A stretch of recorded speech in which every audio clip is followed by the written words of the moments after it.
So 25 years ago, and yeah, Tony got clapped for and everything, right? Yeah, okay, just wanted to make sure. 25 years ago, there weren't really events like this, but if there were, there wouldn't have been a bunch of presentations on how super linear and scalable and collisionable cities were. If we'd be talking about cities at all, we'd all be wringing our hands. And a lot of us would be completely disconnected or feel disconnected from cities. And something's changed, and that's one of the cool reasons, that's why we're talking about it so much at this event. So our panel here, I'm going to introduce them quickly, and then I'm going to ask you guys a question, and then come to the panel. We've got Saskia Sassen, a sociology professor at Columbia University and a leading authority on cities and globalization. Pedro Ortiz, a senior urban planner at the World Bank, and we'll hear a bit about his past, how we got to that when we talk to him later. Gabriela Gomez Montt, who's the brand new director of a brand new city agency in Mexico City called the Laboratoria para la Ciudad, or Ciudad, as Pedro would say. And Jennifer Bradley, a fellow at the Brookings Institution and author of the new book, co-author of the new book, The Metropolitan Revolution. Now, could we put up the lights really quickly? Tucson has a little over 500,000 people and a metro area of just under 1 million. So how many of you here live in cities within the city limits that have more people than Tucson, so more than 500,000 people? So that's a little less than half, it looks like. How many of you live in metropolitan areas bigger than the Tucson metropolitan area, more than 1 million people? Now we're getting close to, well, no, there's some. And how many of you live in Charlottesville, Virginia?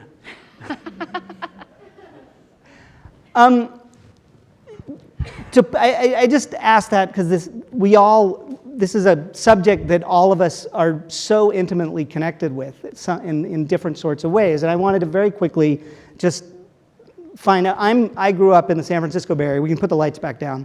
And I now live in Manhattan. Jennifer, where are you from? I grew up in Austin, or actually the suburbs of Austin. And now I live in the central city of Washington, D.C. And Austin in the pre-South by Southwest era?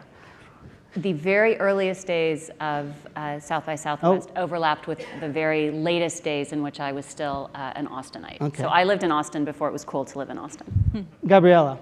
I'm from Mexico City, born and raised. Pedro? Manila, Paris, Madrid, Oxford, Washington, Puerto Rico. I am a mutt. And Saskia, you have similar. More or less like that, different places, different sequence. And Buenos Aires was where? Rome, France, etc. On and on. And then you showed up for graduate school in South Bend, Indiana. What was that? Yeah, and I was an illegal immigrant. But they had said, you must come and study with us. I took it literally. So arrived in the middle of the term. It was really quite an amazing, when I think back, I was like Rousseau's Savage.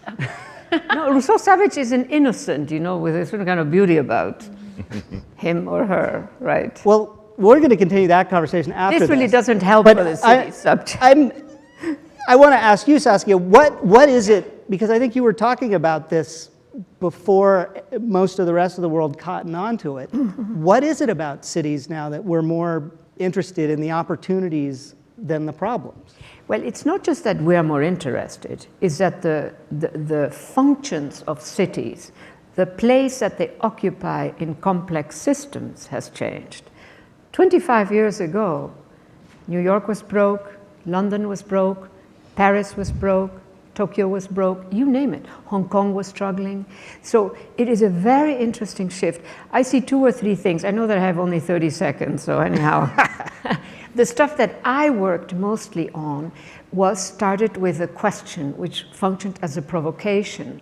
Why do the most digitized, most powerful, and wealthiest sectors, such as finance, which can buy all the technologies they want, why do they need an urban footprint? An urban footprint which was becoming visible because Wall Street was expanding, the City of London was expanding.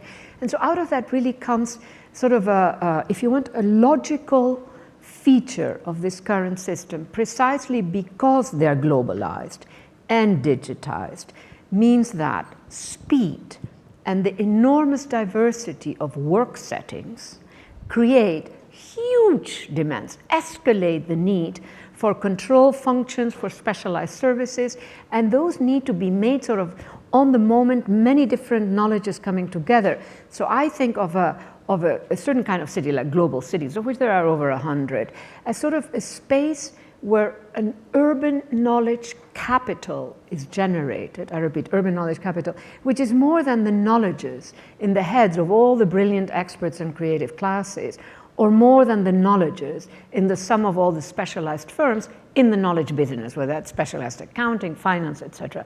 So I think that there really is a change in systemic logic that partly explains some of it. There are other issues. Is it replacing the national system to some extent? No, but I do think I've written about this. I think that what we're beginning to see is a partial urbanizing of global geopolitics, much more city to city, partly because of deregulation, partly because of privatization, et cetera, et cetera. So it's not that this replaces the formal interstate system, but it sort of is also there.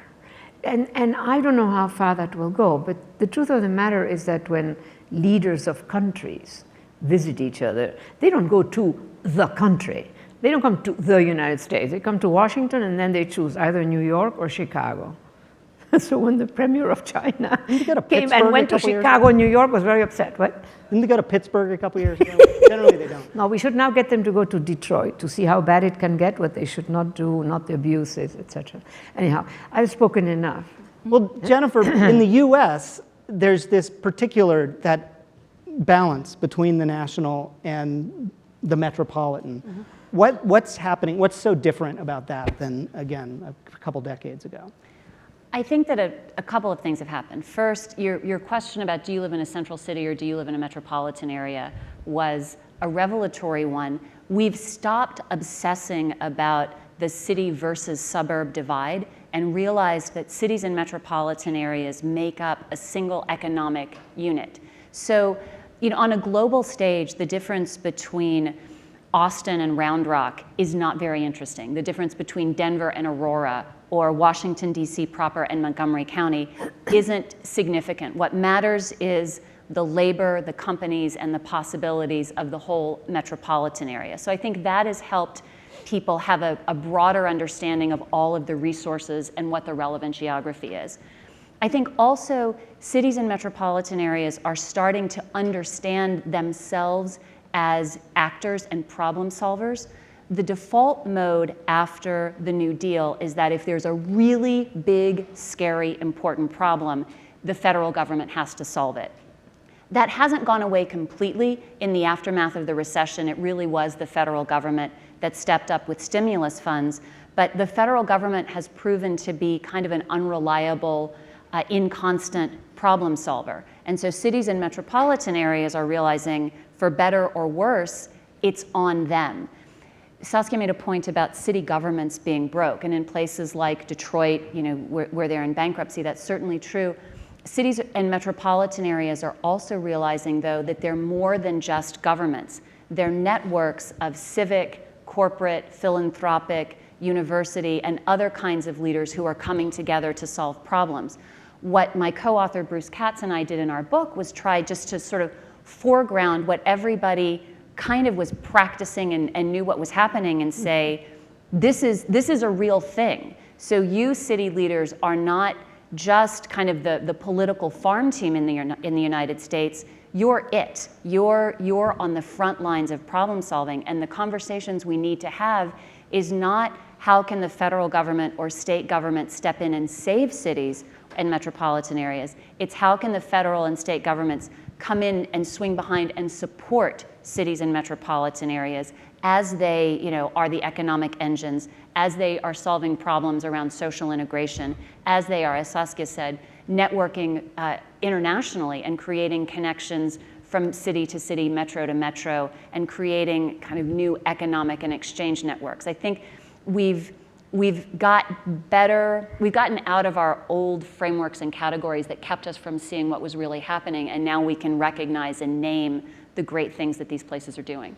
And you were talking about this idea of cities bringing in private actors, civic groups to bring in new ideas, innovation, which makes me, so Gabriela ended up in city government because she put on a TEDx conference in Mexico City, and you invited the mayor, and what happened after that? Well, basically, so I'll explain a little bit about the TEDx. We have a new mayor since December of And last so if year. anybody says tech conferences don't accomplish anything. Exactly. They get you into government. My mayor has been around since December last year. And while he was running for mayor, we decided to put on an event that was completely unrelated, but we invited him to speak. To our surprise, he said yes. And so I must confess that we actually curated the whole panel around, like the other 9 speakers were curated around him.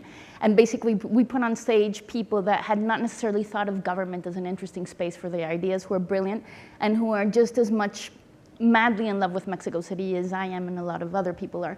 So it was 600 people strong, even though we just gave people a week and a half notice. And basically what I think I came out of that space was that he suddenly realized that there's a huge potential in being able to partner with these other people that want to be part of the transformation, that have the best interests of the city in mind, and that are actually quite brilliant, but that have been separate from government and have not necessarily seen it as an interesting space to activate their ideas or to partner with. And so what does the laboratory do? So basically the laboratory is a new area of civic innovation and urban creativity. It depends on the mayor's office. And what we do is we can implement pilot projects. I talk directly to the ministers, but we're also creating all sorts of mechanisms to be able to reinvent these platforms where government and citizens come together. We also would like to propose that the creative space should be the city itself. So Mexico City has more museums than any other city in the world, which is a little known fact. But in a certain sense, I think that there's also an urban ingenuity that has not been accounted for. Mexico City is 22 million people strong in the metropolitan area, and our national university is 350,000 people. So if we start tapping into these already existing structures, what we're starting to realize is that there can be a huge urban muscle just there if we are able to connect it a lot better. Because what has been happening is that there's a disarticulation between different actors, which does not necessarily let us tap into a network city. And I have the feeling that when one thinks of this network city, when you think about metropolitan areas of 22 million people, you can either think of the paradigm of 22 million mouths to feed or 22 million minds. So what happens if you start playing with this articulation, and what happens as well if you start attaching people to structures and to the city space in different ways, and that's a little bit what we're going to be seeing. Piloting programs, getting the unusual suspects into the government structures, creating as well spaces for conversation, because we have this idea that even though we're a very small multidisciplinary department, if we attach ourselves to one of the main arteries of the government, then even these small conversations, if they can travel the system, can have much larger repercussions and effect than the size of my multidisciplinary team.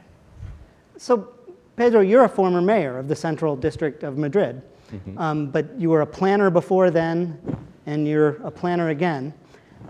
How much this idea, you're sort of you're not quite an organic thing, you're actually part of the city government, Gabriela, but the idea is little ideas coming up from below. But how much has to be, for a city to work, what's the balance between what's imposed from above, Pedro, and what sort of bubbles along? Well, I would not say the balance between above and the bottom. I would say the balance between the tangible city and the untangible city. Cities are made of hardware and software. Hardware is the concrete, the steel, the bricks, and the software is the logistics, is us. And what is valuable in a city is the logistic, is the people, no? Because that's what makes a city. You destroy a city, and if the people are still there, the software is there, you will be able to build it again in 10 years, like Germany after Second World War. If you don't have the software, you have an earthquake, and after 10 years, this city will still be destroyed, no? But what we are now, the big challenge we are addressing around, because I worked at a completely other side of the line from Jennifer, or maybe from Saskia. I work with people that earn $1 a day, and their main concern is what they are going to eat tomorrow. No? And those cities around the world, obviously not in Europe, not in North America, those cities are growing at an incredible pace, no? Like 5%, some of them 10% every year. And if you apply that, 5%, that means that every 14 years, they double in size. Imagine you have to build your city in 14 years. Imagine you have to build New York in 14 years. That will mean something like 10 blocks every day, no? With magic sticks on. So governments are absolutely unable to address that because they don't have the help of national governments that want to deal with international politics and agriculture and so on, and they don't realize that their metropolis many times is 50% of the GDP of the country, and it's a national issue. So they don't give the money necessary to do that. And the result is a world of slums. We are building a world of slums. In some of those cities, 80% of what is being built is slums, is uncontrolled slums, and that is a time bomb. We cannot afford, in a long-term sustainability, a social equity, economic efficiency, environmental sustainability, we cannot afford to have a time bomb. So we must really take in hands, all of us, all together, the development of those, because our future is at stake with that. We cannot live for the next generation. I invite you to come to Kibera, Dandera in Nairobi and so on. $1 a day. Well, Mexico City is wealthier than that, but it is a city that sort of was this archetype for a long time of the super fast, uncontrolled, emerging market city. And yet, you love it there now. What did it change? What's happening there that's working? Well, I think now and then Mexico City has never been for the faint-hearted, definitely. It was, so it's built upon a lake. We live in a valley with several active volcanoes, especially one of them that a webcam, if you tap into it, you can always see it flaming up and throwing smoke and this and that. It's earthquake territory. As I said, it's 22 million people strong. But I've also found it very intriguing, this shift of not only how we think of the city, but how the world also starts thinking of the city once they get there, because the narrative of Mexico as a whole has been eaten up by the drug war. But I must say that I'm not the only one. I have many people from abroad that come to the city and absolutely fall in love with kind of raw energy. So I think we hang between an interesting pendulum, complicated as well. Mexico City is between the 15 largest economies. I think it's the 8th, right? The city economies, right now it's the 8th. But we have every type of problem that the emerging city has. Urban sprawl, poverty levels, huge social divide as well. So I have the feeling that, first of all, it's a sheer survival instinct on behalf of humanity, where we now have to make do with the fact that this is the future of our cities and hence the future of the world. And I also think that the many policies, funnily enough, have actually led for us to have a sense of ownership that I had not really experienced in my lifetime. We've been opening up public space. We have a bike sharing system. We've done amazing things with many public parks, like fountains that the kids can play with. And I must say that these, even though these are more on a metaphorical value and there's a lot to be done, I have the feeling that this has also shifted the way that we experience the city, the way that we attach ourselves to the city. So and besides diversity, like the sheer unimaginableness of how the city works or what the city is like, or it's just like very diverse components, I also feel has an endless quality that you can fall in love with. So it's still not for the faint-hearted, but yes, for people that are slightly reckless in their loves, I guess, it makes it a very exciting space. Well, Saskia, when you hear Pedro talking about this, you know, we can talk about New York and right. Tokyo, but what about these cities that seemingly are on pace to become larger than all that? Well, I agree with what Pedro said, but then immediately I am always, like I started out when I said about, you know, why do these sectors need cities? Why does high finance need cities? And here, what I like to detect is the extent to which they're not only, not that you said that, but anyhow, that they're not only spaces of misery and despair, they're spaces for making. Now, I think of slums, since we're on slums, as a variable. At this end, they're working slums. At this end, they're indeed spaces of illness and misery.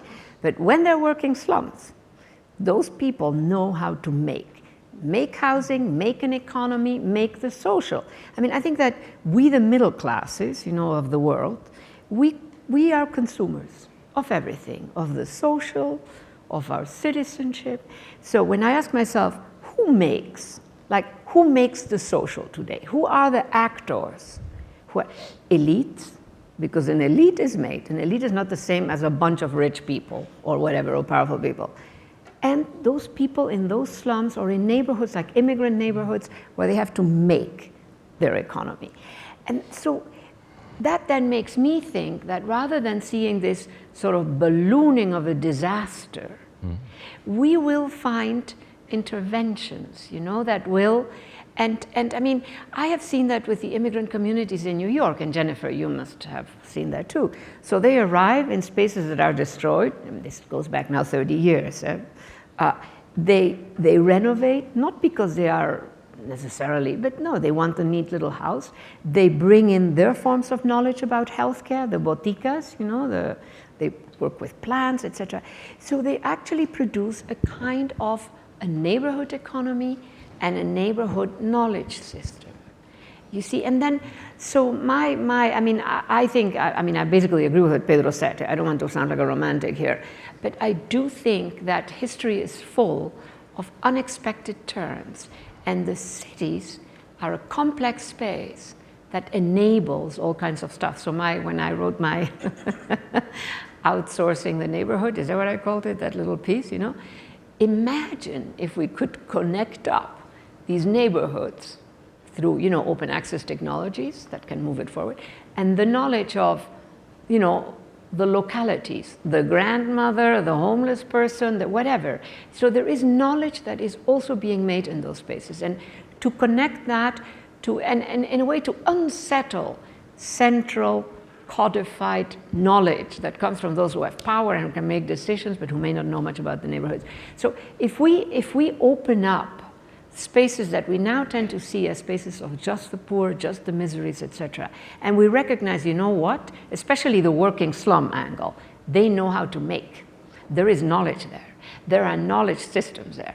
And and that is why I do think that these new technologies could make a lot of difference in our cities. I mean, I really think that I'm going to circle back to the technology in a minute because this is techonomy and all, but Pedro, what did you want to throw in there? Yes, well, my negative message before and now the positive one. No, the cities are not the problem, they are the solution. And we exactly. The intervention of West, that we all know. Cities are more productive than anywhere else. For instance, Paris is 3 times the GDP of Colombia, So you add up Chile, Peru, and Colombia, and that's Paris. So cities are enormous machineries of wealth and a capacity of production, economies of scale, And so we have to work on that, And they are the solution. We are going to that world of cities because, as mentioned before as well, we are now 50% of the population of the world living in cities. But economies and countries become efficient when you have 75% or 80% of the population, like America, like Europe, and so on and so on. So we are going to grow by 2 billion people in the next 20 years. That's 300,000 people going into cities every day. And that is good if we know how to solve that problem, if we know how to give a solution.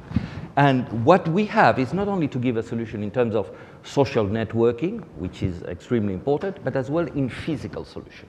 And we need to have models of growth of those cities, metropolis, in the right way, and not the chaos we are allowing today. I just published a book, The Art of Shaping the Metropolis, just on that. How we do have to apply physical models to make those cities efficient, equitable, and sustainable. Cities are the solution. They are not the problem. They are the problem when we don't know how to deal with it, but they are the solution for the future. And that future is going to come. So there are some actors. Have you seen that as people in the developed nations are better able to appreciate their metropolises, that there's a better sharing of solutions about the built environment between places that are just now putting in advanced infrastructure? The model I'm thinking of is the Center for Urban Science and Progress, or CUSP, that NYU has just started. And they're a consortium, it's NYU plus a range of other world universities. they are trying to develop a discipline called urban science, whereby they look at how you enable and support large urban systems. And so they're taking data from the Metropolitan Transit Authority in New York and trying to figure out how you move people, how you deal with urban noise, how you deal with waste, how you deal with pollution. So it seems to me that the very aspect of urbanity has become a kind of useful product that can be shaped and developed and exchanged around the world. Do you think that this will help places like Nairobi kind of leapfrog and be able to take some of the knowledge from the developed world to move people in useful, cost-appropriate ways for them? Or do you think it'll be two separate tracks, and there will be the kind of wealthy developed world solutions, and then there will be the emerging world solutions? Yes and no. Actually, those cities don't know how to deal with those problems. And the way we approach our cities is completely different. We approach it with a knowledge and a capacity of data dealing with all that, a capacity of government working. No, because 99% of our activities are formal. No, so when, as a government, you make a policy, you are able to influence the city. No, but in those places, only the government can do 5% of what really is happening. So it has to be another discipline.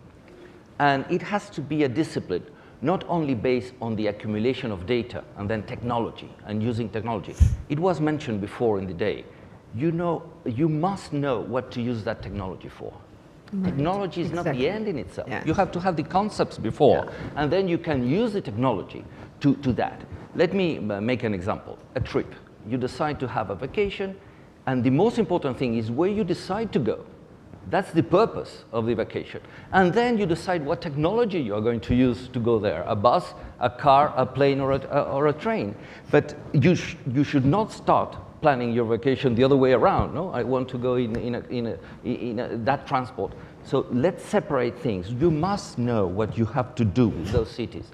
And then you can use the technology and the smart cities and all those data accumulation things, but when you have a purpose, no? But I guess what I'm hearing, though, is still different. How much of it is you, I don't know who you is, if it's the city government or just the civic body knowing what to do, and how much is what you're talking about, Saskia, which is people just inventing things to get through the day. Yeah. And on the technology level, this, you know, we've seen all the groovy in the US, the groovy IBM ads. I don't know if they show them in other places about how they're rewiring the city, and Cisco, which paid for our drinks last night, is doing lots of things. Is that the way forward? Or, whoa! That was Cisco. Talking back. Well, I mean, look, I think cities are very peculiar systems, and they are complex but incomplete. So plopping down complex apparatuses that can take care of almost everything is a problem. And if you then think that if a lot of that is centered on technologies with a rate of obsolescence that is like growing like that, you have another problem. And then you look back and you see that cities like in London, for instance, you know, there are buildings that are 1,500 years old and they function beautifully, you know.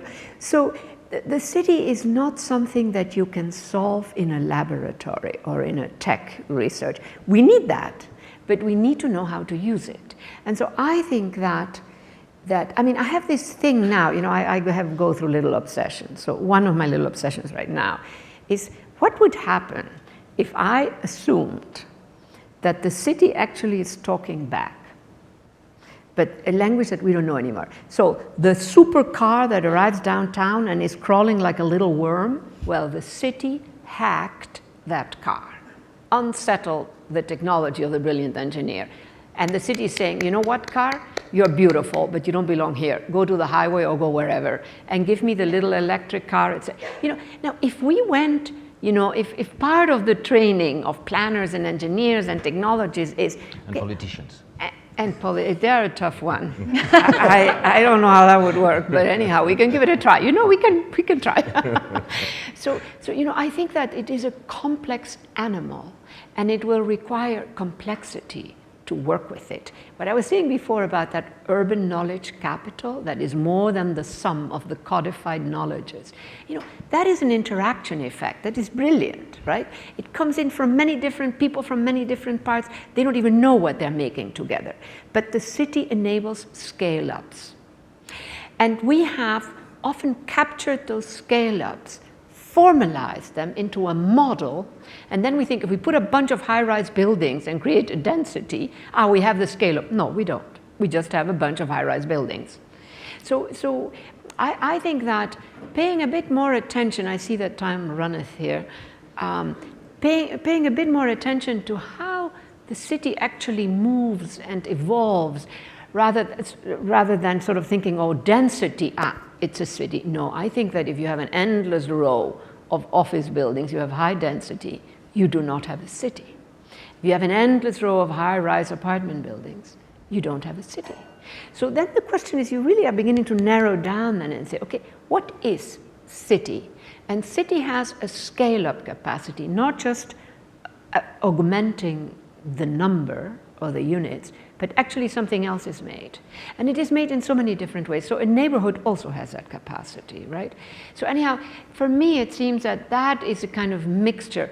Data sets are critical, technologies are critical, and then we need something else.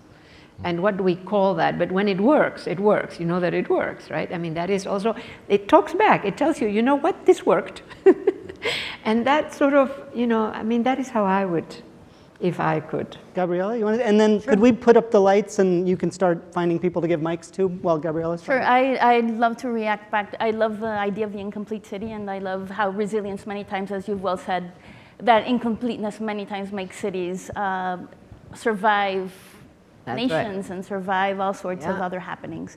And also taking that and with Pedro's comment, in a certain sense, it becomes interesting to think about this two-track thing if we really do need to think about the emerging cities as well as the other cities, more planified cities in different ways.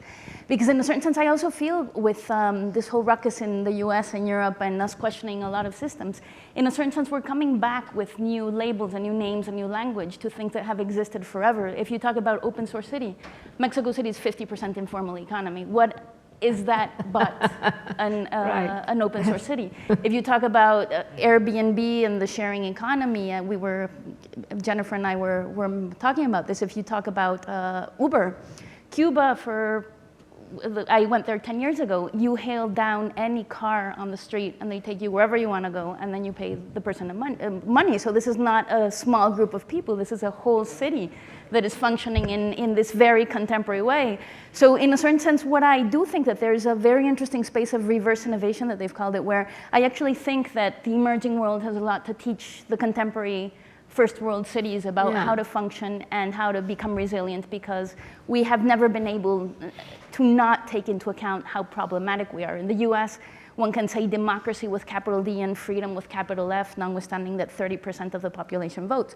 In places, or not talk about poverty, when poverty levels, especially since 2008, are appalling. In the emerging world, you cannot get away with not addressing these subjects. Right. So in a certain sense, I think that they become spaces where we can deal with issues that pertain and belong to us all. And in that sense, I think that there is a meshing of solutions of the way we should go forward. Yeah. They teach us informality, flexibility, non-codification, things that people in the United States are not so good at recognizing, right? We've chosen to be blind to those things. And so what you're saying is that the developing world, you can't be blind to it because it's so pervasive. And if we learn how to look at the developing world, we can come back to the United States and Western Europe and say, oh, I've seen that before, and here's a way I can talk about it and not, bring it in from the margins in a constructive way.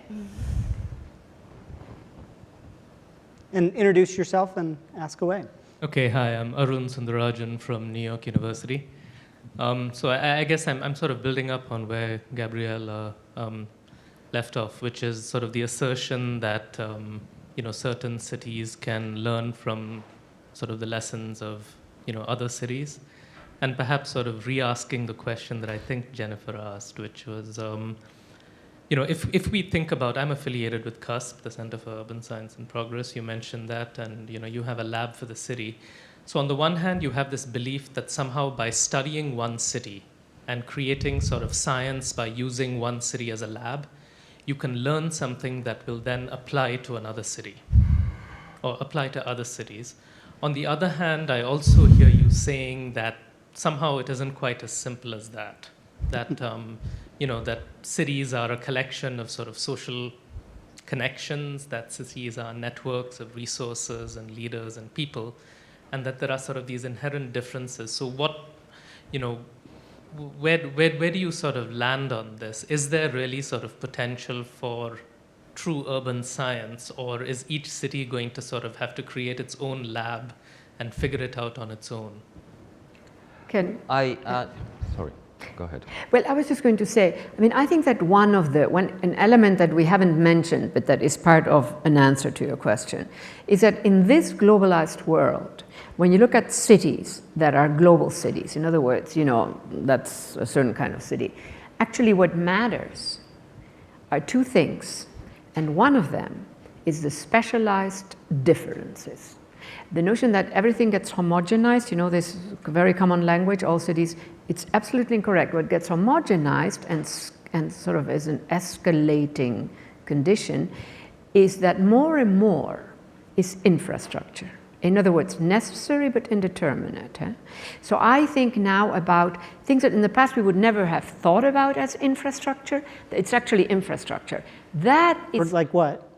Well, like all kinds of things that have to do with housing, buildings in office districts. It used to be that the office building, think any city, 1960s office building, it was screaming, I am about office work. And it was about office work. Today those buildings are not about office work. Office work is done who knows where, in clerical factories.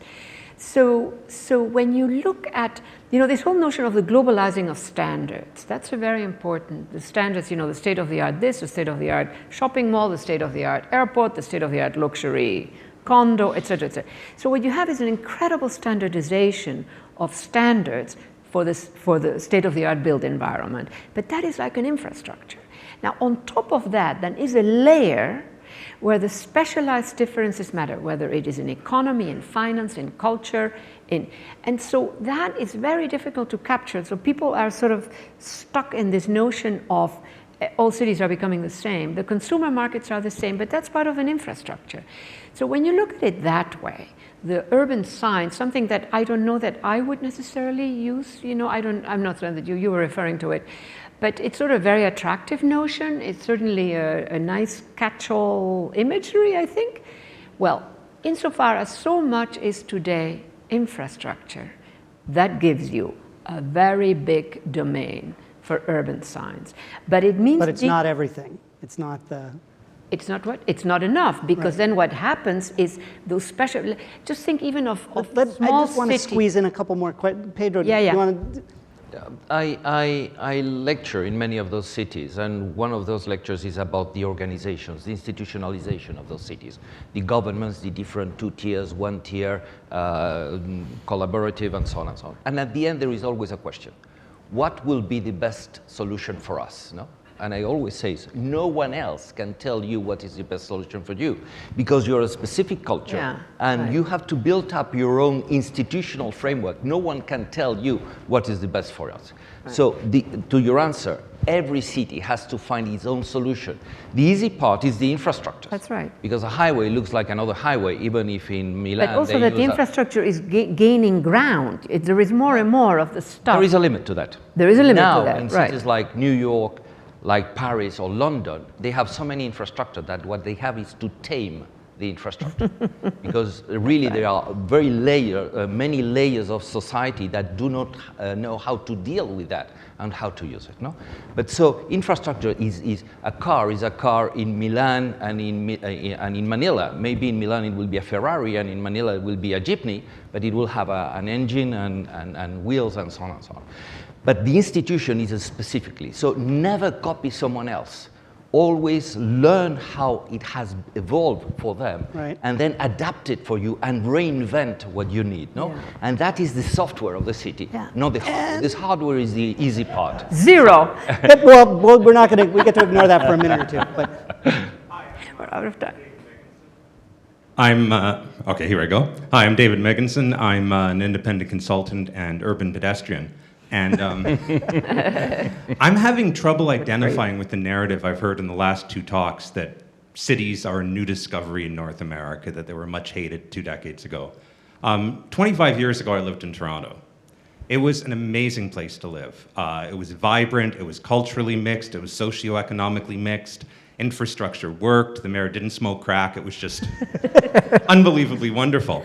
And one of the most interesting things about Toronto in 1988 was that Jane Jacobs lived there, having moved up from Greenwich Village. That's right. So what I'd like to ask the panel is, how much have we learned new about great North American cities in the 53 years since Jane Jacobs wrote The Death and Life of Great American Cities?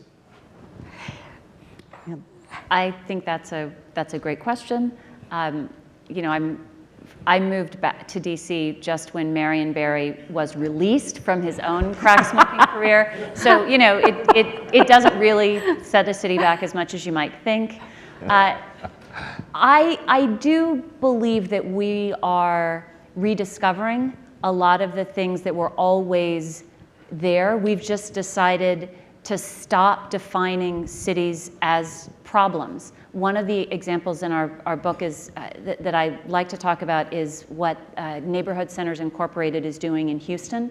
They work in neighborhoods that statistically look like disasters. High crime, high dropout rates, high teen pregnancy, low levels of literacy.